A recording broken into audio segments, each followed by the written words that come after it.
Well, hello. Hello. Tomek, Hello, Scott. great having you here today. And I'm looking Yes. in the wrong direction. Let me drag the window over here so it actually looks like I'm looking at you. How's my hair? So, it's there, which is more than I can say for mine. Anyway, let's see here. We've got a few interesting things to go over, but first of all, I'm Scott Stahl, community leader for Flutter. I've been involved with Flutter since September 2017. When Tomek and I and a number of other people first started, there was no community. I went in and I asked, where does everybody hang out together? Where's the Zoom? Where are all of our, where's our Slack chat? And people said, oh, we don't have any of that. We said, no, that's not going to work. So we decided to make it. So Tomek, what have you been doing in Flutter? Many things. So I started Flutter in 2017. So when it was like a beta alpha, and since then I really had fun with it. I really enjoyed Flutter desktop, but before it was even released, I unfortunately spilled the beans, and Flutter team wasn't so happy about that. Like I was super excited. I made the desktop work. So yes, now I'm a bit more quiet about what I see in the repo. To be fair, there were three different ways the desktop worked. Now, there was a community effort to make it work. There was the Flutter team's own effort. And then there was also this little one on the side with Simon Nash Mariano, the Flutter community. And the interesting thing is that we were working on this. And I don't know if you remember when the Flutter team was a bit smaller, people had found that code about desktop.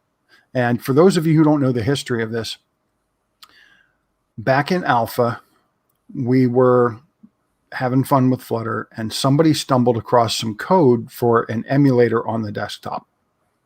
And we all said, what's this?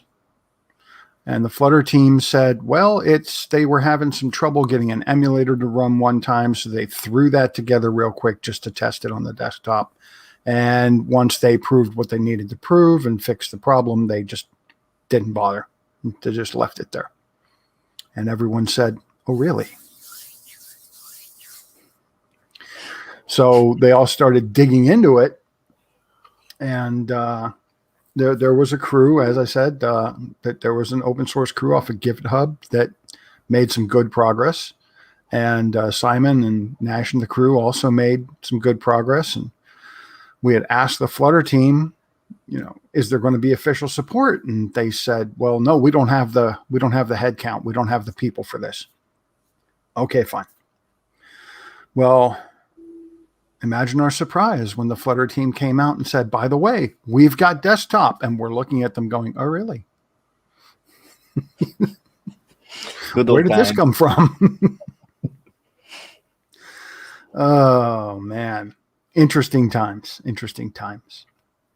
So, yes, Tomek and I have both been around since alpha, the glory days of Dart 1. Loose typing. It improved since then a bit. Yes, I definitely agree. A little bit. Yeah. Okay, here, let me say hello to some people. Anna. Oh, all righty. And John, good to see you both. For those of you who don't know, John is basically the main creator of using Flutter on Microsoft Surface Duo, which since Microsoft has put a team on that. Not sure if they put John on that team yet, but I'm sure they're working on it. And Anna Metelska is the manager, you could say the director of the Flutter Global Summit from Geekly. Had a great conference just recently, and we're going to be having another one here in December. So, yes. Hello, Dorian. Hello, MA. Not sure who MA is, but all right. Let's take a look here. Take care of some house cleaning. Where is it? There we go. Do's and don'ts. Do's and don'ts. Look, be a decent human being, all right? Pretty much. Be respectful, constructive. Yes, they're YouTube comments. Be constructive and respectful anyway. This is not Reddit. Don't post anything that's adult content, rude, offensive statements, blah, blah. This isn't the place to advertise your products, your services. The biggest one that we get over and over is spamming. And we don't mean spamming for selling stuff. We mean spamming your question over and over and over again because it didn't get answered as fast as you want. We will get to it. You got to remember that other people have asked us questions offline. We have a lot of those in mind. We have some points in mind we need to go over. We do try to get to everyone, but if you can still see your question in the chat, don't post it again, because then you're posting it twice too fast, and that's spamming. Harassment of any kind, and we really do mean any kind, will get you a lot more than just blocked from interacting on the chat. To give you an idea, okay, when we say harassment of any kind, we're talking about derogatory comments about women or someone's sexuality or where someone's from or what their religion is or their skin color, all that stuff. So anything that involves bigotry, incels, white supremacy, it's not just bye-bye from here. I own the Flutter community Slack with 15,000 members. We know the people who run the Discord. We know the Reddit moderators. Okay, if you harass somebody here, we're going to spread your name around. And you're going to find that you're gone from a lot of places real fast. We have found that this approach keeps the entire community really cool, really laid back. And a lot of people say that it makes for a safe environment, free of a lot of trolling. So we try to keep it that way. So you troll in one place and you're gone everywhere. That said, Tomek, let me see here. I got a little bit more housekeeping. Mm-hmm. No problem. Want to take a look at some GDG stuff here. And first of all, of interest to the Flutter people, we have a free workshop, Coding Roulette Edition. Now, this is being put on by one of the great gentlemen in GDG, that is Romain Jacques, I believe. Roman, sorry if I messed up your name there, buddy. But this is going to be going on tomorrow. Okay, you don't have much notice. Sorry about that. But you can go right there to the gdgcommunity.dev page and sign up for Coding Roulette. And I understand they already have quite a few RSVPs. So we're going to be learning how to build layouts using Flutter, make a simple 3-page app, creating user interfaces, layout strategies using only the core widgets. Okay, that actually makes you learn how to use Flutter instead of just using packages. Mocking app data with Dart, navigation, and just a whole lot of interesting stuff and fun. Look at all the GDGs that are combining for this. Now, COVID has brought on something that has been a little bit of a boon, especially for people who are in places where you normally can't go to meetings. And that is that with all the remote meetings, also a lot of the smaller groups are teaming up. So you have Lawrence, Sonoma, Capital Region. These are all pretty much Northwest, but then we've got Berkeley. Hudson is the New York area, teaming up with San Jose and Santa Clara, Sacramento. So really, this is both coasts teaming up together. And it doesn't matter where you are, you can attend this. It doesn't matter if you're in India, Africa, Germany, London. It doesn't matter if you're in Argentina, Peru, anywhere you want, you can sign up.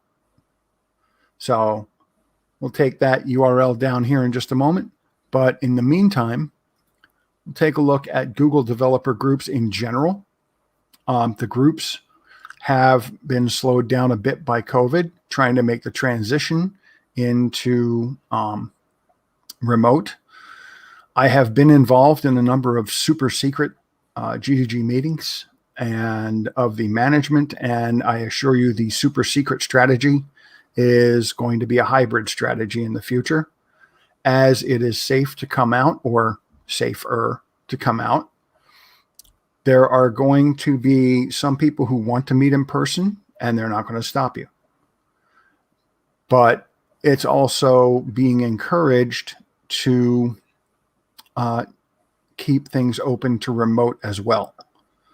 So you can go in person or you can attend remotely. We have been talking about putting cameras in chairs and doing live streams so that you can actually sit there and watch the live stream as if you were sitting in a chair.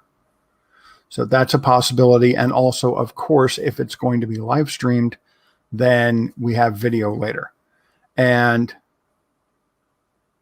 that right there is the URL for GDG. You can find a GDG near you. These are upcoming events.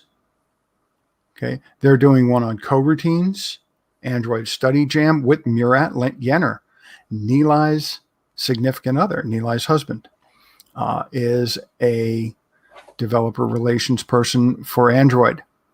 So there are also tech talks. You can select a region anywhere in the world and find out what's going on. This is just a list of the groups in North America. Okay, that's the United States and Canada only. So, and there are Asia, Oceania, Africa, Europe, Middle East, and North Africa, South America. I mean, there are plenty of people interested in Google Tech and Flutter. So I'll leave that one up there for just a little bit as we get the ball rolling here. Tomek, anything else you want to go over or mention before we start digging into constraints? I think I'm good, so we can start. Okay, I was hoping you would give me a minute to grab a drink, but all right. Constraints. Let's see here. What are constraints? Well, in a nutshell, constraints are minimums and maximums. And what do I mean by that? What I mean, I'll tell you what. There you go. That's probably a little better. Constraints are quite literally minimums and maximums. Okay. And what we end up doing is passing from a parent down to its child what its minimum sizes can be and what its maximum sizes can be.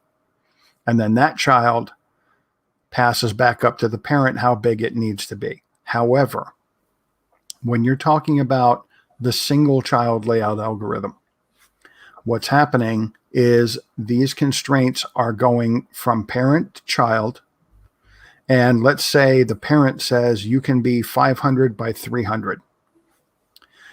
And the child says, okay, well, I need to be 200 by 100. So then the child passes down what's left to its child. And then its child can make a decision. That's fine. And then once the last child has received its minimum and maximum, it passes up what size it needs to be. And then it passes up what size it needs to be. And this is how you get all of this. So that all sounds well and good, except there's one other thing. What happens if a child is smaller than its parent? Okay. Then you have some things to look at. How did that happen? Oh, wrong button. Did I mention this is live? All right. So what happens if a child is smaller than its parent? Interesting question, right? What are you supposed to do with it? Are you supposed to always stick it in the top left, top right, center? What are you supposed to do with it? Well, if there's nothing specified, a lot of times what's going to happen is there are going to be what's called tight constraints. The best way to understand tight constraints is, first of all, the minimum and maximum are the same number. So if the minimum is 100 and the maximum is 100, then you can only be 100. Height or width doesn't matter. But what if you don't want to be 100? Well, tough. You're going to be 100. Why? Because your parent says you're going to be 100 and you have to listen to your parent. Which brings us actually to a really good article that has just come out. I am not even going to try to pronounce your first name, sir. However, last name is Rashid, right here. And this is really a fantastic article. It's part 1 of what I believe he has said is going to be 3. And you want to read the article itself. But in short, he goes over how constraints, when we always talk about parent-child relationship, he actually takes it a bit further. Okay, because tight constraints are authoritative parents. The parents are the authority. You do what we say, period. Loose constraints are more permissive. It will let the child do things within certain limits. That's when the child is allowed to be what size it wants to be, as long as it's not bigger or smaller than the minimum and maximum. Then after that, we have parents who just don't give any input at all. So that is unbounded constraints. So it's really a great article. We'll get into this in a moment.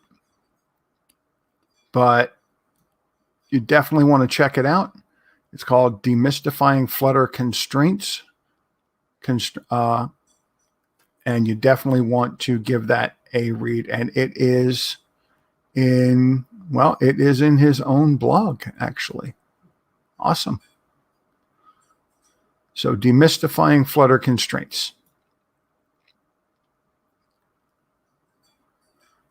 And once we get through that, then you're probably going to want to take a look at understanding constraints. And this is in flutter.dev docs, right up here. You can find it under the UI and layout within development. Constraints go down, sizes go up, parent set position.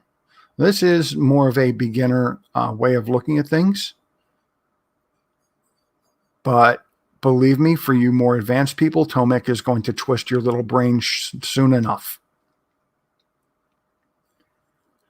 These are various examples you want to dig into, and I'll go over pretty much what a lot of that is saying already. So now, then you have dealing with box constraints. Yes, a lot of these are going over the same ground, but there's something that is very, very important when you're trying to learn. Because I used to give presentations on a number of different topics. And the one thing that all of the experts agreed on is you need to take the same talk on the same basics from at least 5 different people. That's because each person covers them a different way. And some are going to stress things that others completely miss. And if you're really going to master everything, then you're going to want to get, you're going to want to get points of view from a lot of different people. And that's what we're looking at right here. So there we go. So again, there's unbounded constraints, and we'll get into flex here in a moment. Boy, that gets fun, depending on your definition of fun. Okay, and here is the box constraints class. As you can see, minimum width, return size dot width, which returns max width. Same with height. So all the constraints must satisfy these relationships. And I am hoping, we don't know for sure yet, there's a certain individual who is tied up at the moment, but he's hoping to make it here. That, of course, would be Simon, and Simon is looking to delve into the render box. But we're not sure if he's going to make it right now. So let's go over constraints a little bit more before we dig into what you just saw there. What ends up happening is if the constraints are tight, the child is being forced to be the size that the parent says. That's when minimum and maximum are equal. Fine. But how do you align something if the child is just as big as the parent? Well, you can't, right? You can't align it left or right, top or bottom, because it's already filling up all the space. Well, if you want to align it, then you're going to have to break that. And the easy way to tell Flutter that you want to break the tight constraints is to use an align. Now, if you're still having a hard time getting your head wrapped around what tight constraints are and, by contrast, loose constraints, the easiest way to figure it out is you picture a balloon. Okay, like at a child's party, you blow up the balloon. However, before you blow it up, put it in a box. Now, when you blow up the balloon, it blows up and it pushes against the inside of the box. That's a tight constraint. It's pushing up tight against all sides. If you let the air out of the balloon, now you've got loose constraints, and you can shake the box and the balloon flops around. The balloon can be on the left. It can be on the right, top, bottom. It can be in the center. Is this starting to make sense now? Because now that we have loose constraints, we can put it in the middle, the top, bottom, right, left. That's what an align is doing.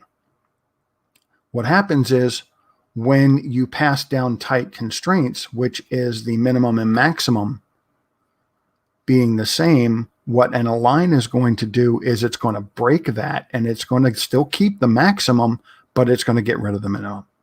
And it's going to let the child be whatever size it wants, and then it's going to align it depending on whether you told it, whether you tell the align, alignment top left, alignment bottom right, alignment center. Now, an interesting thing, when you use a center, what you're actually getting is an align with alignment dot center. Okay, basically the center is a convenience widget for lazy people who don't want to type all that out. That would be me.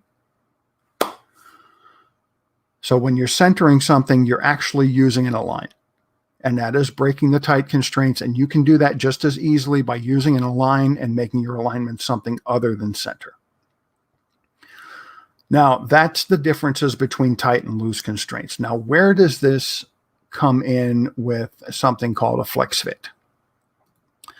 FlexFit, interestingly enough, has to do with the flexible. The flexible has to do with, well, the flex.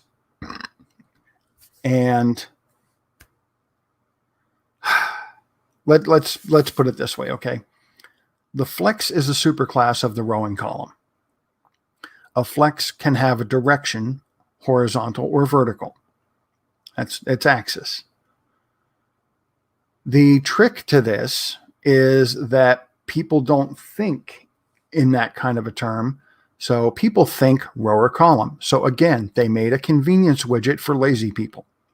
The column is a flex with its direction hard-coded to vertical. The row is a flex with its direction hard-coded to horizontal, but they're both actually flexes. Just a quick aside, the render layer does not have an equivalent for center, row, or column. If you get an error during compilation time, it's not going to say those things. It's going to say aligned, although I've never seen that. But if you see render flex, what it's doing is you coded in a row. When it compiled, it said flex with a horizontal axis. And then the render layer tried to create the render flex, which is the flex of the render layer, and it blew up and caught fire. At that point, that's where you get your error, and that's why it says render flex instead of row. That said, the flex is actually the row or column. Now, if you have things inside of here, you can have things in your row or column that are fixed size, or you can have things that try to adjust their size. And if you have things that try to adjust their size, now you get into the flexible. The flexible, on the other hand, is the superclass of the expanded. Again, we're getting into being lazy here. Okay. If you use an expanded, that is a flexible with its FlexFit hard-coded to tight. So right here, the expanded is a widget equivalent of tight. The flexible is automatically by default loose. Now, the interesting thing here is you cannot loosen an expanded, but you can tighten a flexible. All right. So FlexFits can be loose. FlexFits can be tight. Those are the main ones. I've never seen anyone use a list. Just don't confuse yourself. Keep it loose or tight. Now, what ends up happening here in your row or column is if you use a FlexFit tight, it's going to have to figure out how big the column can be before it can decide how big that child's going to be.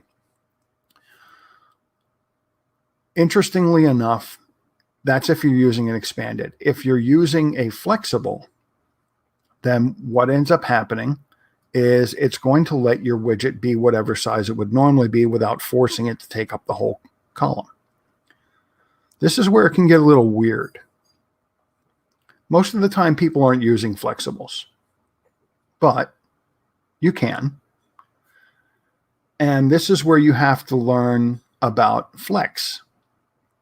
Because when you get into flexibles and expandeds, if you have more than one, then you have to try to figure out which one has the strength of what. In other words, let's say you have two expandeds and you want one to be twice as big as the other. Well, then you have to give that other one twice the strength. Now, some places they call that weight. In Flutter, we call it flex. An interesting thing here. Flex with a small f is the strength of your flexible. And your flexible goes into your row or column, which is actually a flex with a big F. Make sure that you don't make sure you don't confuse the flex with the flex. Because if you confuse the flex with the flex, you're going to have problems. Also, don't confuse the fact that your flex can be flexible with an actual flexible. The flexible goes in the flex. Okay. And remember, even though it's called a flex, it doesn't flex. The flexible is what flexes, and that depends on, how strong it's going to flex depends on the strength of the flex so that the flexible can flex within the flex. If you're not confused yet, you ought to be, because I'm confused. I didn't name it. Don't blame me. But the flex with a big F is a superclass of row and column. That's your row and your column. Your flexible is what you put in there. And it can either force itself to be as big as possible, in which case it's a tight fit, or it can basically shrink wrap its child and just not worry about how much space is in the column, which is loose fit. And how much space or how much strength there is depends on the flex. Now, here's where it gets a little screwy. Why would a loose fit flexible have a flex? Think about it. The expandeds are fighting for the extra space. And how much extra space they get is going to depend on the strength of the flex that they have, right? Depends on their weight. But if a flexible is basically shrink wrapping its child, and it's only going to be as big as the child, what does it need with a flex? Doesn't need any strength, right? Yet it has one. Uh-oh. This can end up being a little bit of a trick. It's a situation that you almost have to create in order to see it. It's not something you normally see when coding, but it's kind of cute. To help you understand what's going on, make a column that is 200 high. Make 2 containers in it that are 50 high each. Wrap the top one in an expanded. Wrap the bottom one in a flexible. Give them both a strength and both a flex of 1. What do you think is going to happen? Tomek, what do you think is going to happen? Don't ruin it. Okay, in that case, I cannot say. You cannot say. All right. No. Well, if each one has a flex of 1, then their strength is equal, so each one's going to end up getting half, right? Wrong. Because the flexible is shrink wrapping its child, which is only 50 high. Okay. So then the expanded is going to try to take up all the extra space. So the one in the expanded is going to be 150, and the one in the flexible is going to be 50, right? Wrong. Still not there yet. So what's going on? What's going on is that during the calculations for size, the multi-child layout algorithm is going to look at how much space is available. And then it's going to go to all of the child widgets and it's going to add up all of their flexes. And then it's going to figure out what percentage of this space to give to each one depending on their flex. But it's not just giving it to it, it's reserving that space. So what happens is the algorithm looks at your expanded and it looks at your flexible and says that they've each got a flex of 1. Total flex is 2. Each one has flex of 1. Therefore, each one gets half the column reserved for it. The expanded uses all the space reserved for it because it's got a tight fit. The flexible shrink wraps down to 50 and does not use all the space reserved for it. And the expanded cannot use the space that was reserved for the flexible. So what happens? What happens is you look at your column and you say, this is supposed to be 200 high, but it's only 150 high. Why is my column short? Well, the truth is your column is not short. That's where it gets even stranger. What's happening is your column is 200 high. Your expanded is 100 high because it took all the space reserved for it. Your flexible is 50 high because it shrink wrapped its its child. Some of us would like to shrink wrap our clients, but that's a whole different story. Anyway, it shrink wrapped its child, so therefore it's only 50. That other 50 that you see is in the column, but it's just empty. And since there's no background, you're looking right through your column into whatever's underneath of it. Okay, so your column didn't end up short. It's just transparent. And your expanded used up all the space that was reserved for it, but it only got half the space reserved for it because there was the flexible there with the same flex. This can become an issue sometimes if you are, for whatever reason, using a flexible and an expanded, and you're expecting you're expecting the expanded to take up all the extra space.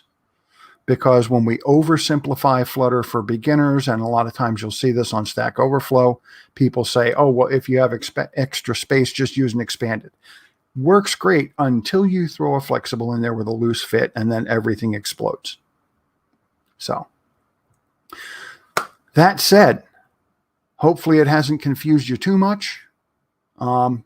Just remember, don't mistake the fact that a flex can be flexible with an actual flexible, and don't forget that if you confuse the flex with the flex, then you're going to be flummoxed. Okay. That is pretty much constraints in a nutshell. And now Tomek is going to move things to a much more advanced level and twist your mind much worse than I did. Tomek, take it away. Sure. Let me set up my stuff. I need to share. You have stuff? Screen. Oh, obviously. So I'm more a visual person. I have to have visual aids for me. So hopefully most of you also are like that. So, okay. Tell you what, I'm going to step back for a minute and get my dry throat fixed. Okay. So, am I sharing already? I think so. Yes. Yes, you are. So I wanted to talk about render objects, slivers, and RenderSlivers. But first, let's ask. I will ask you, how in Flutter get a size of a widget. So, there is usually some code that you copy paste. So here you see, you get the context, find render object, you cast it to render box, and then from this render box you get either position or size. So those of you that have been using this thing probably were sometimes wondering why I need to always cast it to render box. It's always a render box, right? So actually not. I will show you why it's not always true. And before I go, here there is a bug in this code. So let's see if somebody can figure out what is wrong with this code, but maybe later in chat. Okay, so first of all, render objects. So render objects are part of render tree because we have widget trees, element trees, and render trees. So most of you know what are render widget trees, and render trees are responsible for making the layout that the constraints are needed for, that Scott mentioned. And in the slide before, you saw the render box. So render box is something that you will see most of the time because this is most of what we are using. So if you are creating normal placeholders, images, size boxes, everything uses render box. But there are also render slivers, and they are used always in slivers. So if you don't know, this sliver is a way to make a list within a list, and they are different. So render box is in the Cartesian system. So if you know this XY axis in math that you had in school, this is Cartesian system. And slivers work a bit differently. They are much more complex. So if you came here to this presentation and wanted to know about everything about slivers, it's not really possible because slivers are pretty complex. So let's see what's the difference between those render boxes and render slivers and why they are so. So let's talk about layout. As layout is a function. You get some constraints in and you get result out, like Scott said today. So you can see in this render box, I put it as a type def in Dart, that in render box, layout is a function you get in box constraints, which is minimum maximum width and minimum maximum height, and this returns the size of the widget, so height and width. So it's super easy. But with slivers, you get also constraints in, which are sliver constraints, and you get out sliver geometry. Okay, now those are all my slides. Now we need to go into the code. So remember, first let's go see how the constraints look like. Let me switch to my code. So first of all, the box constraints that Scott was talking about are really simple. Min and max width, min and max height. And that's all. And you can see lower the tight, loose, and so on. But if we go to sliver constraints, you see like axis direction, growth direction, like scroll offset. There are so many different properties that like now, please don't even try to figure them out because it takes time. So this is something you get in. So I will show you an example of, like, I've created one application that make it for me easy to understand how sliver constraint work. So there is one sliver constraint called user scroll direction, and it says in which direction user is scrolling. So here you can see idle. I start scrolling up, it's reverse. Down, it's forward. And again, this is one of the property of constraints. So in this page, there are plenty of other different constraints that you will be able to play around with. Some of them don't change because scroll offset never changes, and some things change. Okay, so those are sliver constraints. Those get in. And sliver geometry, that I will show in a second, goes out. The easiest way to show you how to implement a sliver that uses this in-out is a sliver to box. Which one was it? Sliver to box adapter. So sliver to box adapter is the simplest sliver whenever you want to put in a scroll view and a widget that is normal box based on render box. So if you want to put into like list, so custom scroll view, if you want to put, for example, placeholders or images or anything that are based on render box, you need to wrap it around this, and you just pass it a widget. So this sliver to box adapter, super simple in here. The magic happens in the render sliver to box adapter. So let's go here. And here, the most important function is perform layout. So it gets this widget, gets out of that widget a render box, because this is then a render box, and then converts it to basically a render sliver. And from here, we can go step by step what it does.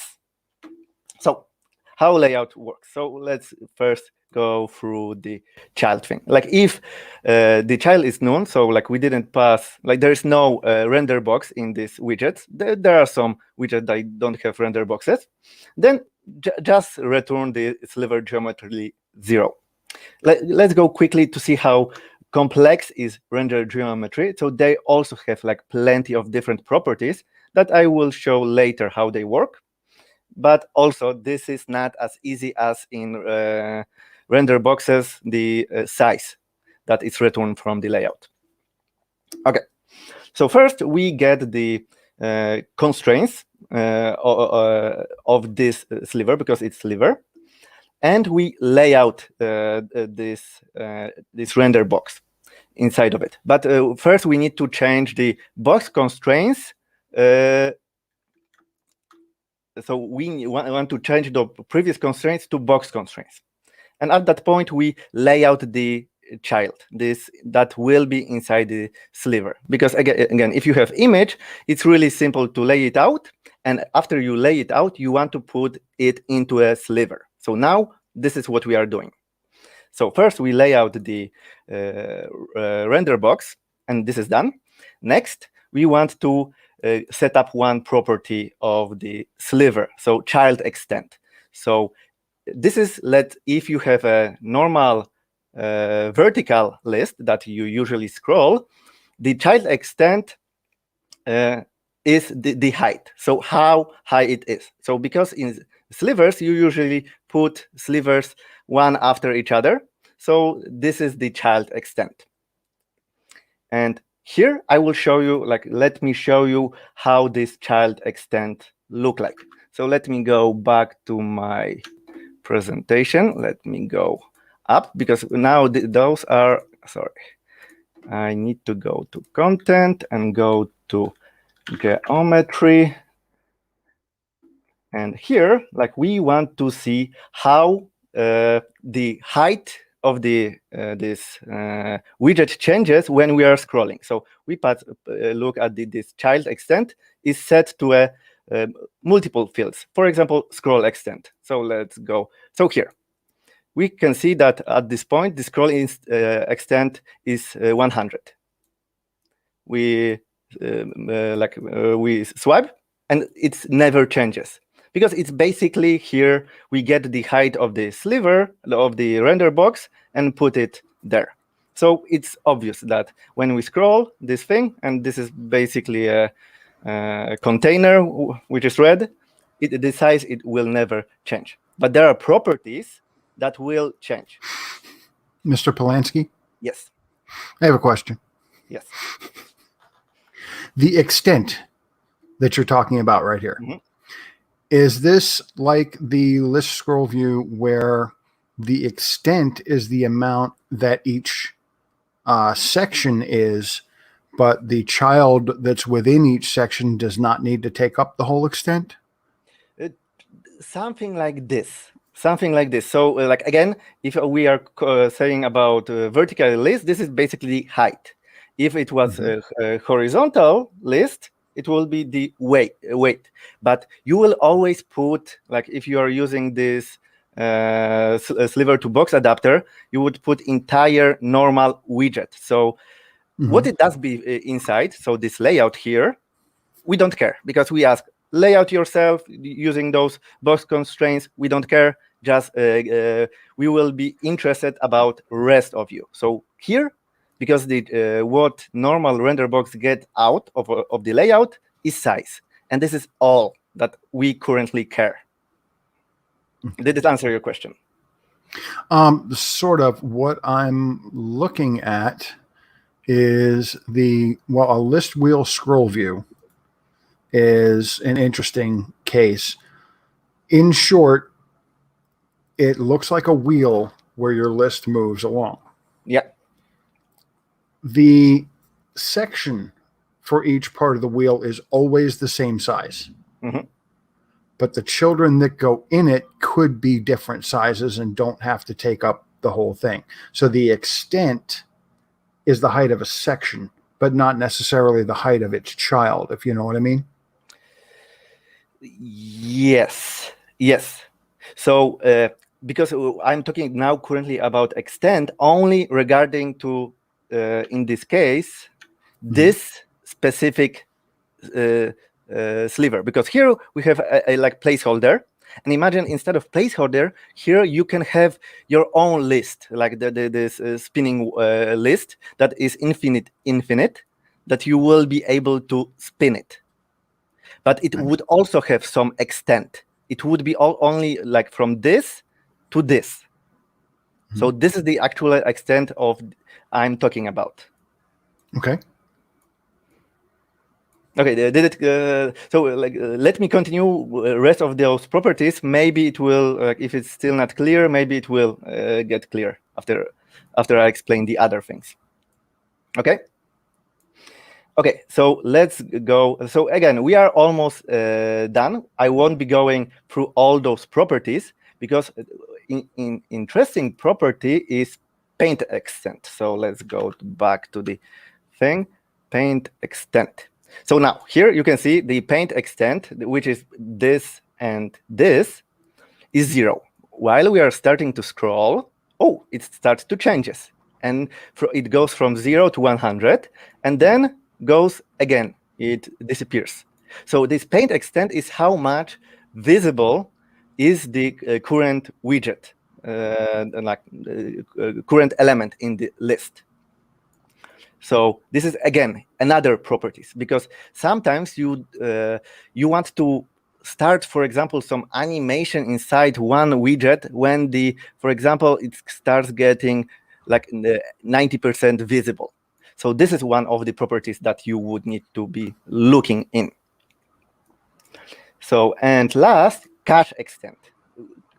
Cache is also pretty important. Let me go down.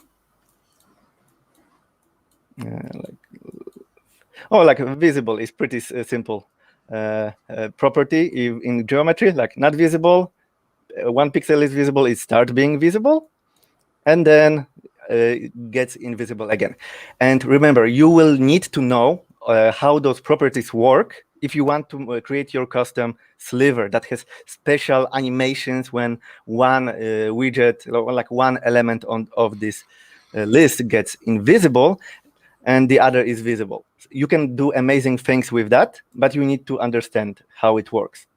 And let's go like cache, yes. And scroll, cache extent. Okay, so let's see how it reacts. So we are scrolling 0, 0, 0, and suddenly, come on, it starts showing up and starting counting up until 100, but we are still not visible. But at some point, it gets visible, and still we have 100. Now it's not visible. We are starting to move it away, and after some time, it's getting from 0 to 1. This cache is used when you want to do some like prepare your widget for some animation, or you need to load something. So this cache extent will tell you how early or how late you want to start loading even not visible widget. So, and after populating all those properties that can have different effect, then we just set this child parent data and we are done. So again, like you see, this is not really simple thing if you are looking for the first time. And this RenderSliver to box adapter, the only thing it does, it allows putting render box widgets into the sliver list. There are like, so if you are interested into looking into this thing a bit more, like I will share like one blog post that I wrote about how slivers are made. And sorry for the bright screen, like for those that are in dark rooms. Like I can share how slivers are made article. This is the simple one. There is a more advanced one, how to do more advanced slivers. You can check those out. And additionally, if you want to play with this code that I showed, so go to, there is interactive example. So this is a Flutter web page where you can do exactly the same, but in a white theme. So now probably you should know more or less how, like, why these slivers are a bit threatening, because it's hard to create your own slivers if you don't know, first of all, how to do your own render box, because making render sliver is a bit more complex. Okay, so I think I will be wrapping up. So are we accepting any questions? Oh, no, of course not. Good. No, we've got time maybe for a few, but please remember, we need to keep them down to the human level of complexity. We don't have Simon here today, and it's interesting sometimes. Also, just double checking that that's correct, Tomek, how slivers are made. Like I'm putting it in the chat. Okay. My Medium article, and there is also links to this interactive thing, because it's really nice to know how the property behaves if you are want to understand how those property work. Very cool.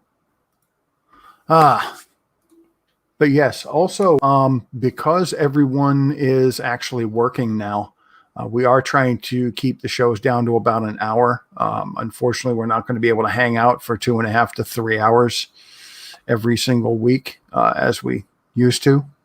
But don't really see a whole lot of questions, and that is either really good or really bad. And considering I'm a very good speaker, but I'm not that good, I'm going to assume this is bad.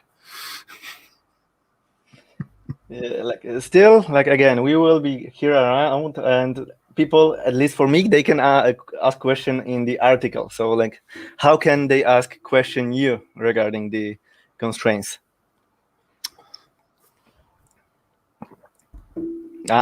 True. Twitter. Hit me up on Twitter. And that's a really easy way to do it. But yeah, hit me up on Twitter. And but one thing, when I say hit me up on Twitter, at me with a question. Please don't send DMs. I understand that maybe in some parts of the world it's considered normal to DM someone with help me questions. In the Europe and the US, it's really not. It's actually considered pretty rude. And you have to remember on the other end, what this is like is somebody's asking you to interrupt your work day to help them out. So please don't DM people your questions, but it's perfectly fine to at people and get their attention, tag them. And then that's great. Also, if you can't get a hold of one of us, the Flutter community Slack is always available. There are also a lot of different places you can go for help. If you go to flutter.dev community, you will find links to the Slack, to the Discord, to the Google groups, to the Reddit. You'll even find a link to the Gitter. Way back when everything first started, the Gitter was all we had. And it is one thread for everything. That's gotten a little bit scary with the number of people who are doing Flutter now. But there was a time when there were, Tomek, about 200 of us? Yes. Yeah. Peaceful time, I think. Yes. Funny story from there, from then. I was, for whatever reason, I don't know why, but I downloaded the SDK zip file instead of cloning it. And I downloaded on a Friday. Then I got busy, and I didn't get a chance to unzip it until Sunday morning. So I'm sitting there with my coffee on Sunday morning. I unzip the SDK, I install it, I run Flutter Doctor. It says I'm 57 commits behind master. So I go over into the Gitter, and the first thing I do there is I type in, I just installed the SDK and I'm already 57 commits behind master. Don't you people have anything better to do on a Sunday morning? That's how fast it used to change. Not kidding. 57 commits from a Friday afternoon until Sunday morning. So things have stabilized a lot since then. Anyway, let's see here.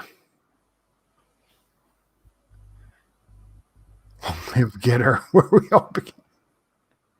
No comment, John, but I do know it's alive and well. Tomek, Android 12 scroll animation. Now, you can mimic just about anything. You won't be using the actual Android native components the way React Native would. But I don't see any reason why you couldn't put something together to mimic it. Now, the question is, would you want to use slivers for something like this, or would you want to use something simpler? So give me a second. Let's quickly Google how they currently, which Android scroll animation. You mean this stretching the icons? Like, was it this stretching the icons when you are doing over scrolling? Android 12 list animation. Okay, so probably like over scroll effect. Probably you mean the over scroll effect. So you want to share the screen? Oh my God, too many screens. So let me paste it into the YouTube chat, and you can share it. So the idea is if you like overscroll, that means you go to the list and like pull more. On Android, we used to have this like this circle coming in, like this shape coming in. On iOS, they have like bouncy effect, but in new Android, there will be those icons like stretching. So to tell you, yes, it's possible, because again, you will know plenty of information about those, those that you are over scrolling and so on. So it's possible. Is it easy? Not really, because because now those elements inside are actually now will need to be re-rendered somehow, or you would get just the bitmap of those things and like apply some transformation to stretch it. So short thing, yes, it's possible. Soon probably we will see this done by the Flutter people, because it is not an easy thing to do. And if you're a beginner, definitely you shouldn't be looking into doing it. Hopefully that answered the question.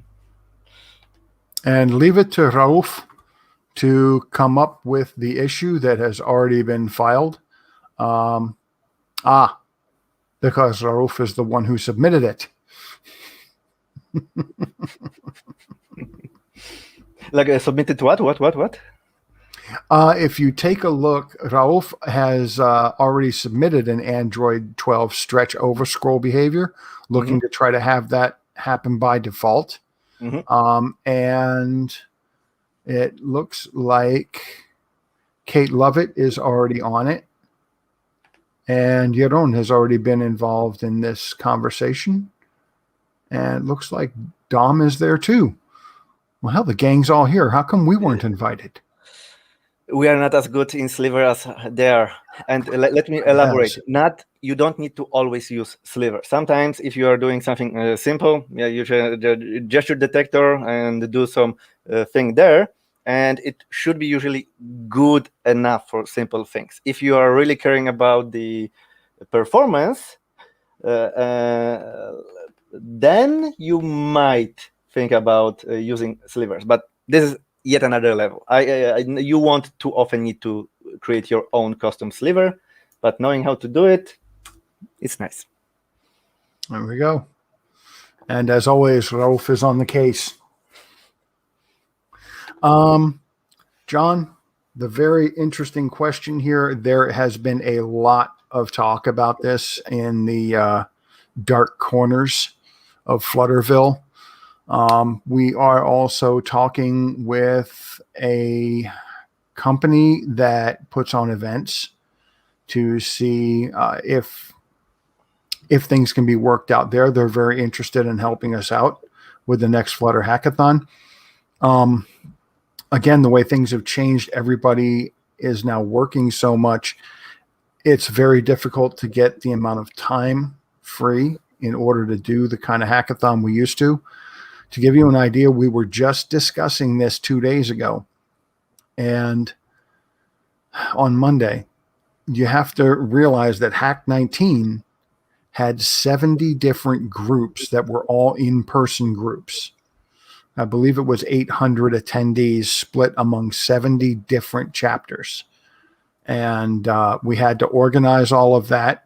And there had to be judging, and people had to get prizes out, et cetera, et cetera. Hack 20, because of COVID, we couldn't do groups. We had to do, if I remember correctly, it was about 1,400 individual attendees that were not in groups. Organizing that, the judging, etc., was a nightmare, to say the least. So we're looking at different ways to try to figure out how to do this. So far, some things that have been tossed out there are potentially in-person groups as before, if people are comfortable with it. If people are not comfortable with it or live somewhere they can't go to an in-person group, maybe they will be grouped up via Zoom or via Google Meet to work together. But we're probably going to have to collect everyone into groups of some kind, because there's no way we can handle over 1,000 individuals again. And, Flutter's only gotten more popular. So it's quite possible to see more than 3,000 participants next time around. So we're definitely going to have them organized into some type of group. Anyhow, that said, we have been at it for almost an hour and 10 minutes, and I have a meeting coming up. So yes, work calls, and someone needs to eat. To give you an idea, right there. She's very peaceful right now. Believe me, come dinner time. Like poke her. Maybe she's starved to death already. Could you poke her? I'm worried about her. Terrible. She's wasting away. The dog looks like one of those sausages you get in a can, So, zip local assets and have them password protected. That's an interesting one. Honestly, I have no idea. I have never heard of anyone looking at doing something like that, because your assets are typically, in the compiled code. But that's an interesting thing. That's an interesting thing to look at.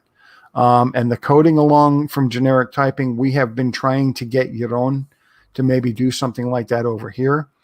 Again, he's been so busy with work, we hardly even see him ourselves, let alone able to get him to come on the show for an hour or so.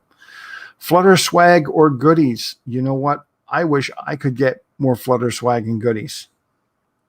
For that, you need to talk to the Flutter team, particularly Nilay Yenner. And also, you might be able to get some through your local GDG, particularly when they do things like Flutter Code Labs. GDG will provide some swag out to your the GDG region leads will provide some swag to your GDG coordinators for your local group, and maybe get something done there. But with COVID, it's been very difficult to distribute things and get them out. But believe me, I'd like to have more Flutter swag. And Scott, regarding this password protected, so yes, this should be, because you can have different ways to. There's this way to load the assets. Like I forgot this root. I forgot, but obviously you have this asset asset like images and so on. You have it in the application. You can access it. But if you want to, for example, I think he wants to install application that has it already password protected and zip, and during the runtime you want to unzip it with the password and start using those assets. So yes, that should be possible, because even you can have, I think, your assets first zipped. This should be, in my opinion, possible, because in the end you will have only one asset, which is zip, and runtime you will unzip it and then use those assets in the code. So yes, that should be. Let's see here. Mm-hmm. Yeah, I see. He said that it's easily accepted. Yes, I agree, and this should be possible. Like root bundle. Was it root bundle?